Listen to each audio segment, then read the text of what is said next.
கரூர் துயர சம்பவம் தொடர்பான விசாரணைக்காக டெல்லி சிபிஐ அலுவலகத்தில்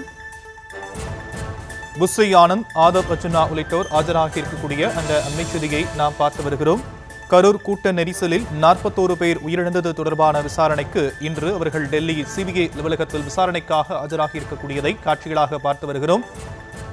சிபிஐ சம்மன் அனுப்பியிருந்த நிலையில் டெல்லியில் விசாரணைக்காக அவர்கள் ஆஜராகியிருக்கிறார்கள்.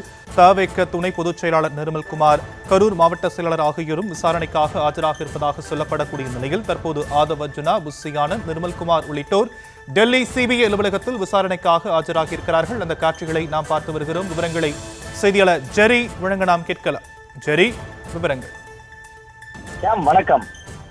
கரூர் கூட்ட நெரிசலில் உயிரிழந்த 41 பேர் உயிரிழந்தார்கள். இந்த விவகாரம் தொடர்பாக விசாரணைக்காக தவேக பொதுச் செயலாளர் ஆனந்த், ஆதவ் அர்ஜுனா, சிடிஆர் நிர்மல்குமார் உள்ளிட்டோர் சிபிஐ தலைமையகத்தில் ஆஜராகி இருக்கிறார்கள்.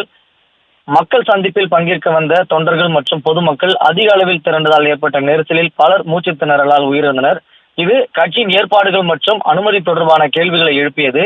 உயிரிழப்பு குறித்து பல்வேறு தரப்பில் இருந்து கண்டனங்கள் எழுந்தன. இதனால் வழக்கு சிபிஐ விசாரணைக்கு மாற்றப்பட்டது. இந்த சம்மன் தவேகவுக்கு குறிப்பிடத்தக்க பின்னடைவாக இருக்கும் என்றும் கூறப்படுகிறது. கடந்த செப்டம்பர் மாதம் 27ஆம் தேதி கரூர் மாவட்டத்தில் நடைபெற்ற தமிழக வெற்றி கழக பொதுக்கூட்டத்தில் ஏற்பட்ட கோர நெரிசலில் 41 பேர் உயிரிழந்த சம்பவம் தமிழக அரசியலில் பெரும் அதிர்வலைகளை ஏற்படுத்தியது.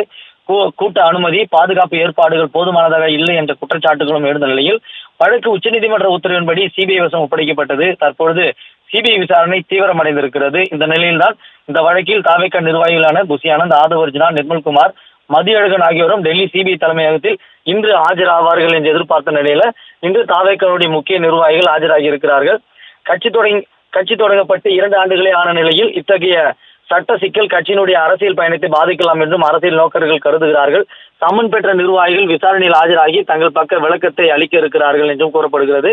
இந்த நிலையில் தான் இந்த விசாரணைக்காக தொடர்பாக காவல்துறை உயர் அதிகாரிகளுக்கும் சிபிஐ சம்மன் அனுப்பி இருக்கிறது. அதாவது கரூர் மாவட்ட காவல் கண்காணிப்பாளர் ஜோஸ் தங்கையா, ஏடிஎஸ்பி பிரேமானந்த், டிஎஸ்பி செல்வராஜ் மற்றும் காவல் ஆய்வாளர் மணிவன் ஆகியோருக்கும் சம்மன் அளிக்கப்பட்டிருக்கிறது.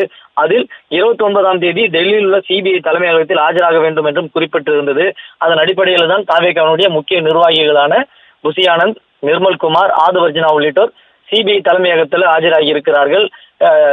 41 பேர் உயிரிழந்தது தொடர்பாகவும் அந்த கூட்டத்தில் நடந்த குறைபாடுகள் சம்பந்தமாகவும் இன்று அவர்கள் தரப்பு விளக்கத்தை அளிக்க இருப்பதாகவும் கூறப்படுகிறது.